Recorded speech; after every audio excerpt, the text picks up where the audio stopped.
Hello everyone, FPL Raptor here and welcome back to another video on my YouTube channel. In today's video, we're looking at my favourite players under 10% ownership, and just for a bit of fun, I've put them in a team. We're going to get a team rating and think about how it would function if we were to pick these players in an FPL team. If you are enjoying the content here on this channel, or if you're new to the channel, please make sure to subscribe. But without further ado, let's jump into it.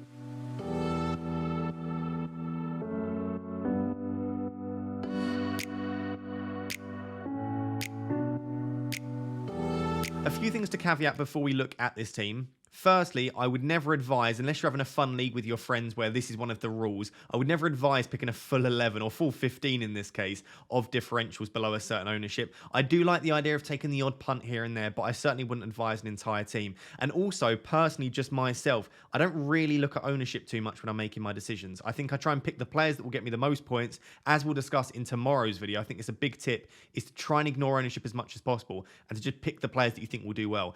However, I know a lot of people do look at ownership, and I also know a lot of people don't want to pick the same team as everyone else. So for the purpose of today's video, all of the players at the time of me recording this are under 10% ownership, and I feel like they could give you a boost as they have some high upside in my opinion. So starting in goal, I've got Emi Martinez and Flecken that are currently both below 10%. In fact, a lot of goalkeepers are below 10% at the moment. I do think Emi Martinez is going under the radar slightly. I think Aston Villa will have a cracking season. If you've not yet seen my predicting the Premier League table, by the way, I released that at the weekend where I tried to predict all 20 teams in order. Do go check that out. But I think Villa will have an absolutely fantastic season. And Emi Martinez does make quite a few saves. Not maybe as many under Emery, just because Emery seems to have made them a very, very, very solid team. But I still feel like at 5 million, he could be good value. And we know he's an excellent penalty saver as well. So if he does get the chance to save a penalty, there's a good chance he does. And I've got Flecken on the bench because I do genuinely think that Brentford are an excellent team. I think they will have another strong season. And despite having Tony suspended till January,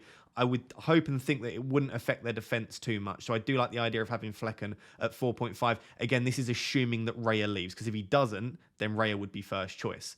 Looking at the back line, I've got 3 defenders that I think have quite high upside. Maybe the one with the lowest upside would be Lewis Dunk. The reason I've got Lewis Dunk in here is everyone is going for Estepinian, and probably rightly so, right? Estepinian has the higher upside, but his ownership is through the roof, and there is a small chance that he sees some rotation.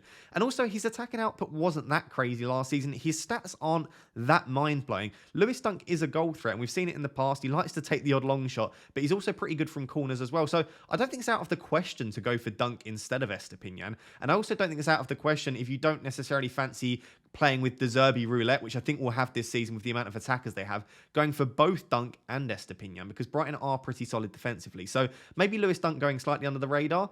And then the other 2 defenders are super high upside for me. Pedro Porro and Chilwell. These are 2 defenders that on their day could quite comfortably get you an 18-pointer. Both of them have really good data. Pedro Porro last season sitting between a 0.3 and 0.4 XGI, which is approaching what we see from Trent. The issue is last season he was playing as like a right mid almost in a back 5, whereas under Postecoglou he's going to be playing in a back 4.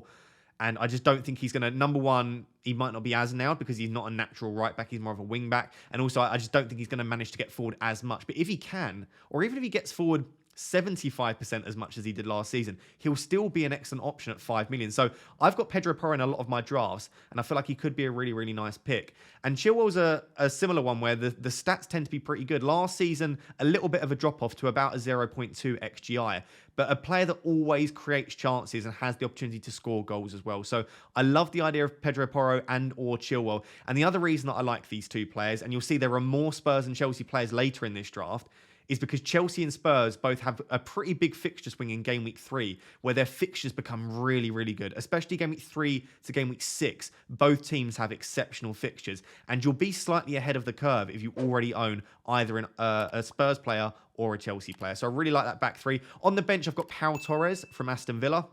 I do genuinely think Aston Villa, like I said, will have a good season. Pau Torres should be nailed in that Aston Villa back line, although I guess early on there's a chance he rotates a little bit with Mings. And then the 5th defender is Rico Henry. Again, Rico Henry's data's okay. It's not mind-blowing, but he does create chances. He's already got an assist in pre-season too. And I do think that Brentford, as I said with Flecken, will defend fairly well this season. So I would not have an issue with starting with that back line there, especially the 2 players on the bench looking pretty strong. Let's move on to the 5-man midfield. So moving on to the midfield, and I genuinely love this midfield five. I think it's really, really strong. And in yesterday's video, if you've not yet seen it, we looked at some of the best midfielders in FPL under the price of 7 million. We already spoke about Solly March, Sterling, and Bowen. I think these are three excellent options. Solly March in particular's data is really, really strong. He's sitting at about 0.7 XGI, which is much better than, not much better, a little bit better than Matoma, kind of a little bit better than Ferguson, and slightly less than Enciso. But of course, he's more nailed than Enciso and Ferguson too. And I don't really know why more people aren't talking about Solly March. I know he's not very prolific, and I know his conversion isn't great, but he is still genuinely a good option. And if maybe you don't believe in the Matoma and the Mbermo hype, who are owned by a lot of people, I don't mind the idea of going for a Solly March in there. He's only about 3 or 4% owned. Sterling's data has been exceptional for most of his Premier League years, especially under Pep at Man City. His data was always really strong. A bit of a drop off last year, but he was still sitting at about 0.6 XGI. So I like the idea of Sterling. Again, as I said with Chilwell and Porro, there is a fixture swing in game week 3. So having Sterling in from game week 1 could be really nice. Bowen is a bit more of a punt, but I love that opening fixture against Bournemouth. Yes, it is away, but it's still a decent fixture. It's just the data wasn't great last season, but he has looked pretty decent in pre-season. Depending how much weight you give to pre-season, I don't mind Jared Bowen as a pick. Heung-min Son, I do not understand how this man is still below 10% ownership. I've tried getting him in a few drafts. I guess that's the difficult thing, is the pricing. But 9 million still feels really cheap. In a similar way to how I feel like Sterling is still, in my head, a bit of a premium player, and you're somehow getting him for 7. Heung-min Son is still a premium player, and you're getting him for 9. But in his best season, he was one of the best FPL assets that we've had. And he's only had one off season, and even his off season, he still accumulated some FPL points. He still scored goals and he still got assists. And I just feel like under Postecoglou, now that he's had his hernia removed as well, and hopefully fully recovered, if Kane does stay, Kulusevski, Maddison, Richarlison, I feel like that Spurs team has enough to score goals. And I feel like a lot of people are maybe looking at Maddison just due to the savings there. Heung-min Son could be going under the radar. At the moment, he is my captain in this differential draft. And I feel like if he can get anything close to what we saw a couple of seasons ago, he would be an absolute steal at 9 million. So I really, really do like the look of him. And then the fifth and final one is Jack Grealish. I don't know how I feel about Jack Grealish, because he's obviously an excellent footballer, but his stats have never been mind-blowing, and he doesn't feel like the biggest goal threat. Someone like a Phil Foden or a Riyad Mahrez, who has now left Man City or is close to leaving, these are goal threats. You can see them going and getting goals, whereas Grealish feels like he'll tick along with the odd assist, maybe the odd goal here and there. Doesn't feel overly explosive, doesn't feel like he'll get you that many big monster hauls. So I understand why Grealish isn't owned by that many players and managers, but I feel like with City's opening fixtures, I would expect Grealish to be relatively nailed. I know Foden can play on the left, but with Riyad Mahrez leaving, there's a very good chance that Foden plays on the right. He might rotate a little bit with Bernardo Silva, but I guess Bernardo Silva could play through the middle. I genuinely think that both Grealish and Foden are going to be relatively nailed to open at the start of the season, as nailed as you can be under Pep Guardiola as an attacker. So I like Grealish. I haven't seen him in many drafts. Let me know down below if you have any of these 5 midfielders in your draft, or if there are anything I've missed. As I spoke about in yesterday's video, I do really like Kulusevski, if he can nail down a place in that starting 11, which I think he should be able to, but we'll have to see how they line up under new management. But I really like that midfield 5. I'm looking at all of them and just can't work out why they are so lowly owned. But I guess there are so many good options to choose from this season, it just makes it difficult to try and squeeze one of these in. Let's look at the 2 forwards and discuss the team as an entirety. So moving on to the 2 forwards and looking at the team in its entirety, I'm going to discuss the 2 forwards in a second, because I know they're both trolls in FPL, and I'm going to get probably a lot of hate in the comments for even including them in this video. I just wanted to show you how you can rate your team, and it is completely free to do so on Fantasy Football Hub at the moment. So if you don't want to pay or anything, you do not have to. You can get your team rating for free by clicking the top link in the description. So just go there, you get your team rating, you get your predicted points. If you want access to more stuff like the Opta statistics, the player comparisons, the touch maps, if you want access to future game weeks and projected points too, then you can sign up as a paid member. There is 50% off at the moment, and for £3 per month, you can get access to pretty much everything on the website. So I would recommend it personally, but if you just want to do the free one, the link is down below. There's really nothing to lose by just getting your team rated for free. Obviously, this team isn't rated very highly because I've picked some real random players in here in quite a lot of differentials. But I just wanted to show you that you can change the players around. You can look ahead to future game weeks as well. So you can see in game week 1, I'm not rated very highly at all. It's 69%. But in game week 2, without changing any of the team, it goes up to 79%, then 76%. So really game week 1 is the real stinker for my team. But just to show you how much the rating can change as well. Like if I went from something like, let's say I took out Darwin and put in Haaland, and then I changed the captaincy to Haaland, you can see my rating goes all the way up to 83%. So I improve 8% in my rating just by getting Haaland in the team and changing that around. So I just wanted to show you that you can get your team rated for free. You can sign up to Hub. We'll be using it throughout the year exclusively. I think it's an absolutely excellent site. But just to finish off this discussion around this differential team, I do genuinely think both Calvert-Lewin and Darwin are really nice options for different reasons. Darwin's data is just ridiculous. Again, if you go onto the Opta statistics section, you can look at all of this in detail on Fantasy Football Hub, but his XGI is 1.2. If he plays 90, he's accumulating 1.2 expected goal involvement per 90, which is, it's just remarkably good. Like, it competes with Haaland. At points, it's better than Haaland too.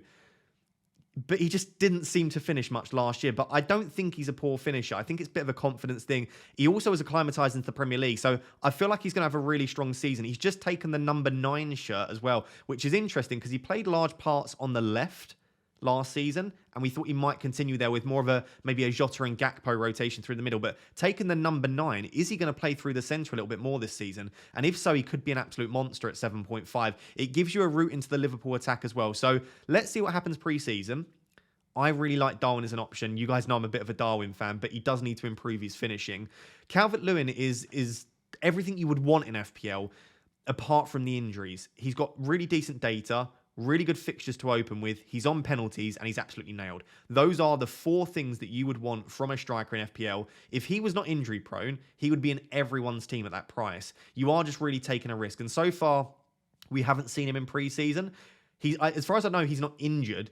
He's just not quite fully fit and fit enough to start playing, which is a bit of a worry considering we're less than a month now away from game week 1. But if we do see him play a couple of preseason games and he looks good and you want to take a risk at 6 million, he offers, like I said, he offers everything that you would want from a forward. It's just that you are basically, it's a transfer waiting to happen if he does get injured like he usually does. And then Vissar, I think, is a really nice option. We don't think he'll be on penalties. It should probably be Brian Mbeumo, but there is a chance that it's him who leads the line. And actually, we see Mbeumo playing a little bit wider. So I think at 6 million, Calvert-Lewin, Vissar, and maybe Ferguson are the 3 that I would consider. Ferguson's above 10%, so he doesn't fit this video. But those are 3 options that if you don't want to stretch to the likes of an Nkunku or a Gabriel Jesus, I do like them all at 6 million. And if you start with one and then one of the other ones does well, and you've got a little bit in the bank or before they rise in price, you can make the switch as well. So I do think that's a decent price point for the forward. So that is the entire team. Like I said, Fantasy Football Hub has that coming out at 75% team rating, which is the lowest team rating I've seen for a while, and 49.4 predicted points. You wouldn't want to select more than a few of these.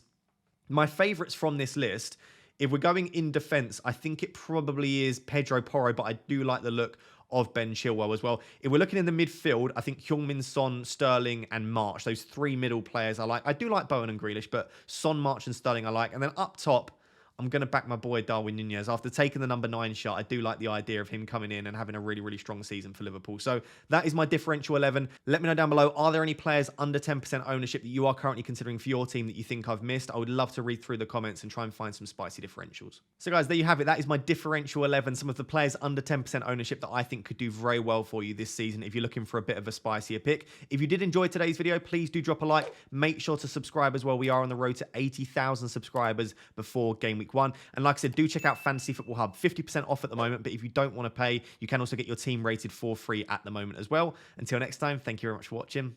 Cheers. Bye-bye.